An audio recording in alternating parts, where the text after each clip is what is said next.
लेकिन मैं समझता हूँ कि छात्रों को, जो आने वाले हमारे नई पीढ़ी हैं, जो जनरेशन है, मैं उनको ये सलाह देना चाहूँगा कि आप लोग इस फील्ड में नहीं आएँ, क्योंकि ये ग्रेजुएशन का फील्ड है। आपको सिर्फ एक कागज़ का टुकड़ा थमा दिया जाएगा, आप संभालते रहिए, मतलब एक उपाधि मिल जाएगी या स्नातक की डिग्री आपको मिल जाएगी। लेकिन मैं समझता हूँ कि जो अभी वर्तमान जो स्थिति है, प्रेजेंट सिनेरियो है, ये प्रेजेंट सिनेरियो टेक्नोलॉजी का है। हेलो दोस्तों, मेरा नाम है विकास पटेल। आपका स्वागत है डेवलपमेंट विद कॉमन पीपल में। दोस्तों, आज हमारे साथ है नीरज जी, जो कि अपना एक्सपीरियंस शेयर करेंगे। अभी तक अपने लाइफ में इन्होंने क्या किया है और इनका एक्सपीरियंस से आप सीख सकते हैं कि क्या आपको जो ये कर रहे हैं वो करना चाहिए या नहीं करना चाहिए। तो सबसे पहले मैं आपसे नीरज जी जानना चाहूँगा कि आपने अपनी स्कूलिंग कहाँ से की है? जी, मेरा नाम नीरज कुमार है। मैं वैशाली ज़िला के बिद्दुपुर का रहने वाला हूँ और मैंने अपना बचपन का स्कूलिंग मैंने एक प्राइवेट स्कूल से, वहाँ तक मैंने 5-6 तक पढ़ाई की। उसके बाद मैं इंडियन पब्लिक स्कूल हाजीपुर आ गया, जो कि CBSE से एफिलिएटेड था। उसके बाद मैंने वहाँ से 10th किया। 10th करने के बाद मैं हाजीपुर में ही रहा और +2 वहीं से किया। 12 बिहार बोर्ड से इंटरमीडिएट पास किया। 10th आपने 10th सीबीएसई बोर्ड से किया और 12th बिहार बिहार बोर्ड से इंटरमीडिएट मैंने तो पास किया। 12th में आपने बायो था या मैथमेटिक्स से किए? मैथमेटिक्स से किए थे। तो उसके साथ आप किसी चीज़ का प्रिपरेशन कर रहे थे? उसके साथ उस दौर में लोगों का हवा था, छात्रों का हवा था मेडिकल इंजीनियरिंग का, लेकिन मैं तो इंजीनियरिंग के क्षेत्र में कुछ थोड़ा पोर्शन ध्यान दिया कि मैंने सोचा कि मैं प्रयास किया कि मेरा हो जाए, लेकिन मेरा उस तरफ हुआ नहीं।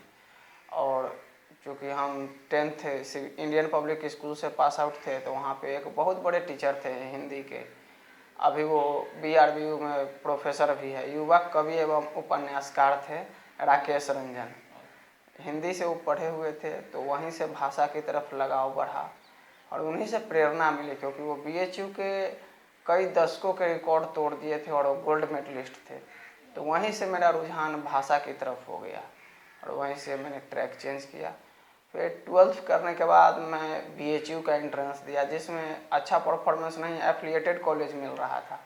उस साल मैंने ड्रॉप कर दिया। उसके बाद मैं 2015 में 12th पास किया था। 1 साल ड्रॉप करके मैं SSC की तरफ तैयारी करने लगा और उसे फिर 16 में मैंने BHU और पटना विश्वविद्यालय का एंट्रेंस दिया, जिसमें पटना विश्वविद्यालय में मेरा रैंक 10 के अंदर में था, 10 के अंडर 10 रैंक था। और उसके बाद BHU में भी उस साल सिलेक्शन हुआ, लेकिन कुछ अपना निजी कारणों से हम पटना विश्वविद्यालय आ गए और वहीं से मैंने अपना ग्रेजुएशन किया और फिलहाल PG कर रहे हैं वहीं से। English department Patna university Patna college से मैंने अपना अंडर ग्रेजुएट कम्प्लीट किया। लेकिन मैं अपने छात्रों को या भाइयों को, छोटे भाइयों को यह सलाह दूंगा कि मेरा रुझान तो कहीं ना कहीं भाषा की तरफ गया, चाहे वो राकेश रंजन रहे या किसी भी तरह मैंने आर्ट्स फैकल्टी को चुना। लेकिन आज का दौर ये आर्ट्स फैकल्टी चुनने का नहीं है, ये सब बहुत बड़ा बेवकूफ़ी है आर्ट्स फैकल्टी चुनना। ऐसा क्यों आपको लगता है? क्योंकि बहुत सारे लोग मैंने देखा है कि आर्ट्स लेकर अच्छे कर गए हैं। हाँ, लोग UPSC कर जाते हैं, BPSC कर जाते हैं लोग, लेकिन अभी का जो अभी वर्तमान की जो स्थिति है, लोग वर्तमान में अभी टेक्नोलॉजी के तरफ पूरा दुनिया भाग रहा है, तो हम क्यों ट्रेडिशनल कोर्स चुनेंगे? ये सब ओल्ड ट्रेडिशनल कोर्स हो गए। आपको UPSC के इंटरव्यू के लिए, UPSC परीक्षा पास करने के लिए सिर्फ आपको स्नातक उत्तीर्ण होना आवश्यक है। कहीं से भी आप BTech कीजिए, MTech कीजिए, BSc कीजिए, BA कीजिए, BA इन कंप्यूटर एप्लीकेशन कीजिए, कॉमर्स कीजिए, कुछ भी कीजिए, लेकिन जो अभी देश का सर्वोच्च प्रशासनिक सेवा का जो परीक्षा होती है UPSC, उसके लिए सिर्फ आपको BA या कहीं से भी स्नातक डिग्री का उत्तीर्ण होना जरूरी है। मेरा यही कहना है कि मैं भाषा के क्षेत्र में या BA के क्षेत्र में जो भी ट्रेडिशनल कोर्स में मैं आया, ये हम अपने आप को सबसे बड़ी गलती मानते हैं। ट्रेडिशनल कोर्स में ज़्यादातर गरीब छात्र आते हैं। ऐसा क्यों आपको मानना है? क्योंकि बहुत सारे लोग DU, BHU and Aligarh university, मतलब बड़े बड़े यूनिवर्सिटी से कर रहे होते हैं इंग्लिश ऑनर्स, हिंदी ऑनर्स। मैं इलाहाबाद यूनिवर्सिटी में भी 1 साल था पिछले साल, मतलब 19-20 के सेशन में, और 19-20 के सेशन में मैं इलाहाबाद में भी था। तो वहाँ आपने क्यों छोड़ा? इलाहाबाद यूनिवर्सिटी में पहले तो आपने एडमिशन कब लिया? इलाहाबाद यूनिवर्सिटी मेरा जो है 13 में मैं 10th पास किया CBSE school, Indian public school Hajipur से। उसके बाद 13 पास करने के बाद मैं 15 में इंटरमीडिएट पास किया बिहार बोर्ड से। उसके बाद 16-19 सेशन है मेरा पटना विश्वविद्यालय का, और जिसमें मैं पटना कॉलेज इंग्लिश डिपार्टमेंट में अच्छा किया, परफॉर्मेंस अच्छा था। यहाँ पर बहुत कुछ सीखने को मिला, लेकिन मैं समझता हूँ कि छात्रों को, जो आने वाले हमारे नई पीढ़ी हैं, जो जनरेशन है, मैं उनको ये सलाह देना चाहूँगा कि आप लोग इस फील्ड में नहीं आएँ, क्योंकि ये ग्रेजुएशन का फील्ड है। आपको सिर्फ एक कागज़ का टुकड़ा थमा दिया जाएगा, आप संभालते रहिए, मतलब एक उपाधि मिल जाएगी, स्नातक की डिग्री आपको मिल जाएगी। लेकिन मैं समझता हूँ कि जो अभी वर्तमान जो स्थिति है, प्रेजेंट सिनेरियो है, ये प्रेजेंट सिनेरियो टेक्नोलॉजी का है। अभी जो हमारे देश में जो बेरोजगारी है, ये बहुत बड़ा मुद्दा है, बहुत बड़ा ज्वलंत मुद्दा है। लोग इस पर राजनीति भी करते हैं, लेकिन हमारे जैसे युवा, अभी बहुत लोग, मैं लाइब्रेरी में भी पढ़ता हूँ, प्राइवेट लाइब्रेरी में देखता हूँ, छात्रों की भीड़ रहती है, लोग तैयारी करते हैं, दिन रात तैयारी करते हैं। जैसे मैं अभी वर्तमान में कह रहा हूँ, बिहार दरोगा आया है, BPSC है, CDPO आया है, छात्र इसमें दिन रात लगे हुए हैं, क्योंकि उनको घर से प्रेशर है कि भाई आप कुछ कीजिए, घर से कितना दिन पैसा लीजिएगा, आप कुछ कीजिए। ये सब परेशानी है युवाओं को, हमारे युवा बेरोजगार है। तो मैं बेरोजगारी के मुद्दा को लेकर के कह रहा हूँ कि आप सीधा डिग्री मत लीजिए, BA, BSc, BCom। शायद कॉमर्स का तो उतना मुझे नॉलेज नहीं है कि कॉमर्स में क्या है, लेकिन मैं ये सलाह देना चाहूँगा कि सीधा डिग्री मत लीजिए। लेकिन मैं आपसे एक बात और पूछना चाहूँगा कि साइंस के सेक्टर में भी तो बहुत सारे लोग को जाना चाहिए, उसके लिए आपको BSc करना ही पड़ेगा। अगर आप हिस्ट्री जानना चाहते हैं, ज्योग्राफी जानना चाहते हैं, इकोनॉमिक जानना चाहते हैं, तो आपको ये सब तो पढ़ना ही पड़ेगा। अगर सारे स्टूडेंट अगर सारे टेक्नोलॉजी के इधर ही अगर जाने लगे, तो फिर हिस्ट्री का क्या होगा, ज्योग्राफी का क्या होगा, इकोनॉमिक्स का क्या होगा? सारे छात्रों का अपना अपना रुझान रहता है। जिस समय मैं इंटरमीडिएट के दौर में था, +2 जिस समय मैं पास कर रहा था, उस समय मेरे बहुत से साथी थे जिन्होंने IIT मेडिकल का तैयारी किया, आज वो उत्तीर्ण भी है। बहुत से हैं जो असफल हैं, हम जैसे भी लोग हैं जो असफल हैं, और बहुत से लोगों ने प्राइवेट से कर लिया, कोई NIT जालंधर से, कोई पटना NIT, या कहीं से भी जहां उनको हुआ उन्होंने कर लिया। लेकिन IIT में सिलेक्शन सिर्फ एक स्टूडेंट का हुआ था, उसका नाम उत्तम कुमार था, और एक हमारे साथी जो अभी DMCH दरभंगा से हैं, उन्होंने अपना मेडिकल कंप्लीट किया है। और बहुत से लोग जिनको जहां मन किया वो चले गए, कुछ से कुछ कर रहे हैं। बहुत सारे लोग जॉब कर रहे हैं, कुछ प्राइवेट जॉब कर रहे हैं, कुछ कर रहे हैं। हमारे ग्रेजुएशन के साथी भी प्राइवेट जॉब कर रहे हैं दिल्ली में। तो जैसा कि आपका ग्रेजुएशन करने से, जैसे आपने इंग्लिश में ग्रेजुएशन किया है जी, तो ग्रेजुएशन करने से पहले आप क्या सोच रहे थे उसके बारे में, और करने के बाद क्या सोच रहे हैं? क्या जो एक्सपेक्टेशन था आपका इंग्लिश ऑनर्स के साथ वो पूरा हुआ? एक्सपेक्टेशन तो ज़रूर पूरा हुआ। अगर आप किसी भी कोर्स में जाइएगा, 3 साल या 4 साल अगर आप किसी भी चीज़ को पढ़िएगा, तो इंग्लिश ऑनर्स का नॉलेज होना लाजमी है, आपको हो जाएगा। तो जब आपका उसका जो आपका एक्सपेक्टेशन था वो और पूरा हो गया है, तो आपको क्यों लगता है कि स्टूडेंट को इस फील्ड में नहीं आना चाहिए? क्योंकि इस फील्ड में बहुत स्ट्रगल है, बहुत संघर्ष है। संघर्ष इस बात को है कि अगर मान लिए कि मैंने ग्रेजुएशन कर लिया, मैंने PG कर लिया, PhD भी अगर मैंने कर लिया किन्हीं गाइड के अंदर में, किसी प्रोफेसर के अंदर में मैंने PhD कर लिया, उसके बाद भी समस्या ये है कि क्या वैकेंसी आएगी, वैकेंसी आएगी तो क्या मेरा चयन हो पाएगा एज ए लेक्चरर या नहीं हो पाएगा। यहाँ पर भी शंका है। हमारे बहुत सारे तो सीनियर, ऐसा तो नहीं है ना कि केवल ये आपका इंग्लिश सेक्टर में ही है, ये तो हर सेक्टर में है। क्योंकि मैंने लॉ वाले से भी बात किया है, मेडिकल वाले से भी बात किया है, इंजीनियरिंग वाले से भी बात किया है, तो उनका कहना है कि ये हर फील्ड में। लेकिन आप इस फील्ड में, तो आपको लगता है केवल इस फील्ड में, लेकिन ऐसा तो हर फील्ड में है कि हर फील्ड में कंपटीशन है। लॉ वाले तो मान के चलते हैं कि अगर उनको कुछ नहीं हुआ तो वो वकालत शुरू कर देंगे, उनका तो दाल रोटी चल जाएगा, उससे उनका ज़िंदगी चलेगा किसी तरह पटरी पर खींच खांच के। तो लॉ वाले को भी दिक्कत है। मेडिकल वालों को मैं समझता हूँ कि कोई दिक्कत नहीं है, क्योंकि वो कहीं भी क्लिनिक खोल देंगे अपना, तो क्योंकि हेल्थ प्रॉब्लम तो आते रहता है हर किसी को, जिस क्षेत्र में भी खोलेंगे जिस इलाके में खोलेंगे वहाँ के रीजनल में वो धीरे धीरे फेमस हो जाएंगे। मेडिकल वाले को मैं कोई प्रॉब्लम नहीं मानता हूँ। अगर कोई स्टूडेंट अगर पटना यूनिवर्सिटी में इंग्लिश ऑनर्स से एडमिशन कराना चाहता है तो उसका क्या सजेशन रहेगा आपकी तरफ से? उसका यही सजेशन रहेगा कि अगर कोई छात्र, मेरे भाई बंधु जो अंग्रेजी से स्नातक करना चाहते हैं, उनको ये सलाह मैं दूंगा कि अंग्रेजी से स्नातक करने के साथ साथ आप हिंदी रख ले एक्स्ट्रा सब्जेक्ट में, जैसे कि सब्सिडरी सब्जेक्ट में आप हिंदी रख ले, या हिंदी से अगर आप स्नातक कर रहे हैं तो सब्सिडरी सब्जेक्ट में आप अंग्रेजी रख लीजिए। और उसके बाद अगर आप स्नातकोत्तर कर लेते हैं, पोस्ट ग्रेजुएट अगर आप हो जाते हैं, तो आपको ट्रांसलेटर अनुवादक बनने का आपको अवसर मिल जाएगा। एक ये हमको यहाँ पे रास्ता मिल रहा है। अगर कोई पटना यूनिवर्सिटी में एडमिशन लेना चाहता है तो क्या प्रोसेस है? कोई अगर स्टूडेंट पटना यूनिवर्सिटी में एडमिशन लेना चाहता है तो कैसे ले सकता है? पटना यूनिवर्सिटी में एडमिशन लेना और विश्वविद्यालय की तरह भी आसान ही है। यहाँ पटना विश्वविद्यालय में लीजिए या BHU या और इलाहाबाद, 3 विश्वविद्यालय का मेरे पास अनुभव है, क्योंकि मैंने इन तीनों विश्वविद्यालय में इंट्रेंस एग्ज़ाम दिया है।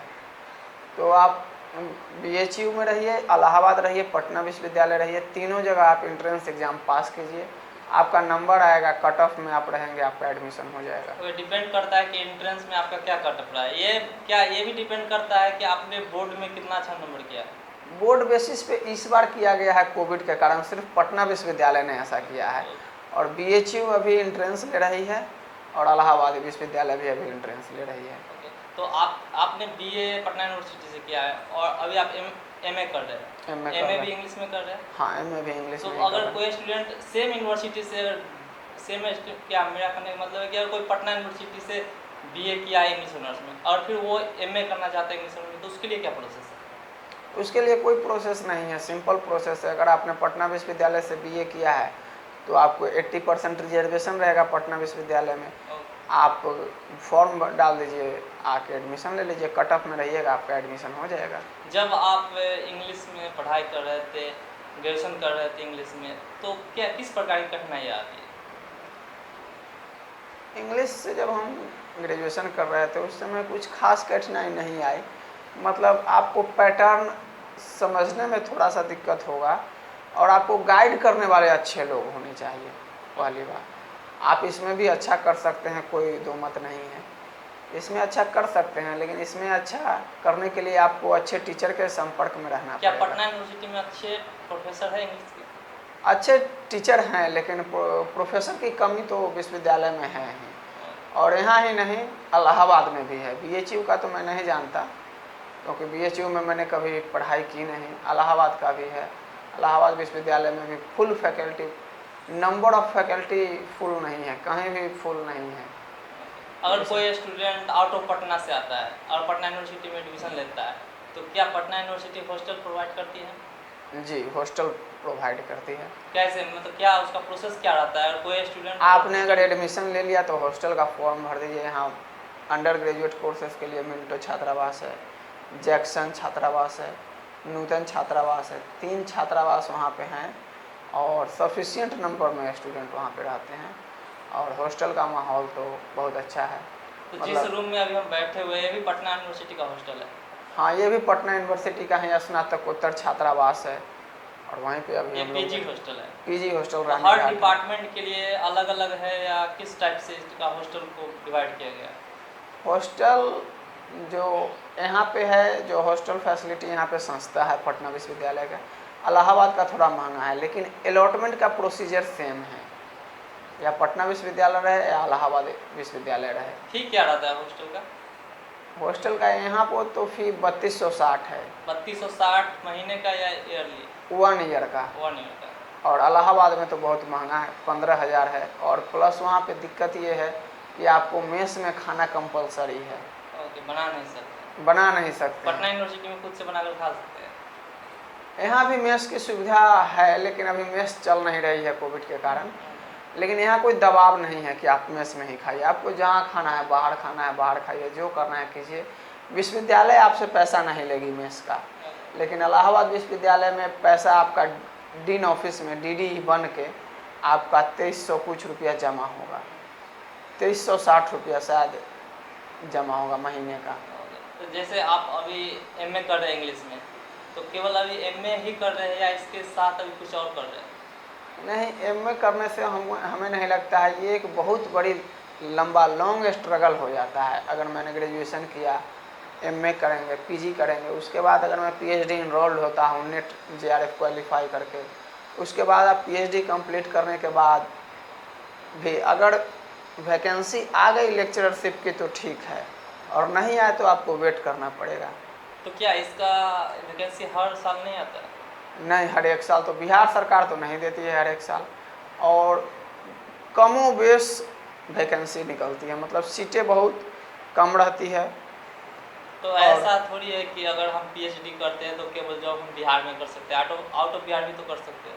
वहाँ भी कम सीट ही है, जहाँ कहीं भी निकलेगा पूरे देश के अंदर में आपको बहुत कम सीट पे फाइट तो करना अगर पड़ेगा। कोई इंग्लिश में अगर मास्टर करता है, ठीक है, तो क्या वो केवल लेक्चरर का जॉब ही कर सकता है और किसी और नहीं। चीज़ का भी कर सकता है? आप बीएड कर लीजिए, बीएड करने के बाद बिहार सरकार सीटेट है सेंट्रल गवर्नमेंट का, आपको शिक्षक बनने का अवसर 1000 जगह रहेगा। लेकिन अगर आप चाहिएगा प्रोफेसर बनने के लिए तो उनके अवसर, प्रोफेसर बनने के अवसर बहुत कम हैं।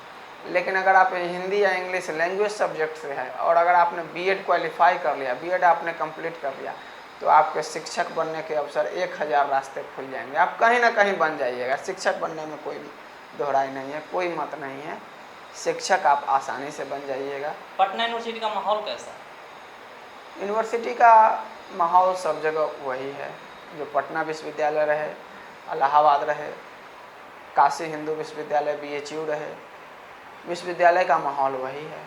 तो पटना यूनिवर्सिटी के सबसे बेस्ट कॉलेज कौन से माना जाता है? पटना विश्वविद्यालय का सबसे बेस्ट कॉलेज पीडब्ल्यूसी माना जाता है, पटना वीमेंस कॉलेज और मगध महिला कॉलेज। टोटल कितने कॉलेज है पटना यूनिवर्सिटी में? पटना यूनिवर्सिटी में 5-6 कॉलेज है टोटल, टोटल? कन्फर्म नहीं है, मतलब मैं नाम जुड़ा देना चाहूँगा, नाम बता देना चाहूँगा। Patna science college, Patna college, BN college, Magadh Mahila और पटना वुमेंस कॉलेज, 5 कॉलेज है। जिसमें कि लड़के के लिए ओनली 2। हाँ, for girls Patna women's college and Magadh महिला कॉलेज, एमएमसी मगध और महिला लड़के के लिए ओनली 2। और लड़के के लिए साइंस के लिए साइंस अलग कॉलेज और पटना कॉलेज और BN college, three Patna college college. है। पटना कॉलेज आर्ट्स कॉलेज है, मेनली आपको वहाँ पे आर्ट्स फैकल्टी की पढ़ाई होगी, और बीएन कॉलेज में साइंस और आर्ट्स दोनों तो हैं। क्या इसका सेशन टाइम टू टाइम चलता है? हाँ, delay भी सेशन होता है? टाइम टू टाइम है, कोविड के कारण थोड़ा सा डिले है, बट उसको राजभवन से नोटिस आई है कि जल्द से जल्द रेगुलराइज कर दिया जाए। सेशन में कोई दिक्कत नहीं है पटना विश्वविद्यालय की, और पटना विश्वविद्यालय में फैकल्टी भी बहुत एक्टिव रहते हैं, जो भी फैकल्टी यहाँ पढ़ाने वाले हैं बहुत एक्टिव रहते हैं और पूरे मन से पढ़ाते हैं। यहाँ के फैकल्टी जो भी हैं पूरे कोऑपरेट करते हैं छात्रों को, और कोई परेशानी नहीं है पटना विश्वविद्यालय में। अगर कोई स्टूडेंट किसी भी सब्जेक्ट में अगर ऑनर्स करना चाहता है तो उसको कैसे चूज करना चाहिए कि मुझे यही सब्जेक्ट लेना चाहिए ताकि मेरे फ्यूचर के लिए बेटर हो सकता है? अब उनका जिस तरफ रुझान हो, जिस तरफ इंटरेस्ट ये हो, डिपेंड करता है कि आप क्या करना चाहते हैं। हाँ, ये डिपेंड करता है छात्रों पर कि आपका रुझान किस तरफ है।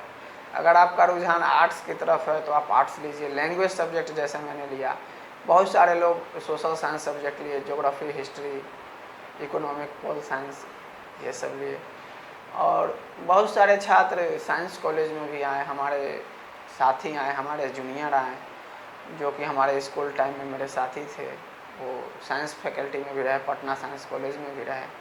अभी वो लोग शायद मुंबई है या कहीं कहीं अपना चले गए, बहुत सारे लोग एनआईटी चले गए, वो लोग जॉब में हैं। देखिए, हम तो यही कहना चाहेंगे कि लाइफ स्ट्रगल से भरा हुआ है। अगर आप पहले स्ट्रगल कर लेंगे, मतलब स्कूली टाइम में स्ट्रगल कीजिएगा, ज़्यादा पढ़िएगा, और +2 के समय अंडर +2 में अगर आपने स्ट्रगल अच्छा करके अच्छे जगह पे आपने पहुंच गया, अच्छे कॉलेज में पहुंच गए, एनआईटी पहुंच गए, आईआईटी पहुंच गए, मेडिकल कॉलेजेस में अगर आपका दाखिला हो गया, तो वहाँ पे बहुत अच्छा है, सुनहरा भविष्य है। यहाँ पर भी है, आपको टाइम टेकिंग है, आप स्नातक करके यूपीएससी की परीक्षा में जाइए, एसएससी की परीक्षा में जाइए, लेकिन यहाँ आने के बाद क्या होगा कि भीड़ बढ़ जाएगी। अगर आपने साधारण स्नातक किया है तो आपको भीड़ बढ़ जाएगी, और आपको उस भीड़ में कंपटीशन में अच्छा करना होगा। जैसे हमारे एक साथी थे धीरेन्द्र झा, अभी उन्होंने झारखंड एसआई में 9 पे 9 वर्क लगाया, वो झारखंड एसआई बन गए, और उनके बाद उन्होंने नो पे नो मार्क लगा के अभी वो दिल्ली में यूपीएससी की तैयारी कर रहे हैं। तो इस फील्ड में स्ट्रगल बहुत है। अगर आप पहले स्ट्रगल कर लीजिएगा, पहले अगर आप पढ़ाई कर लीजिएगा अच्छा से, आपके लिए अच्छा रहेगा। लेकिन अगर आप यहाँ कॉलेज लेवल में या कॉलेज पास आउट करके कीजिएगा तो थोड़ा संघर्ष है, संघर्ष तो हर जगह है, दिक्कत आएगी। चलिए, आपसे बात करके बहुत अच्छा लगा।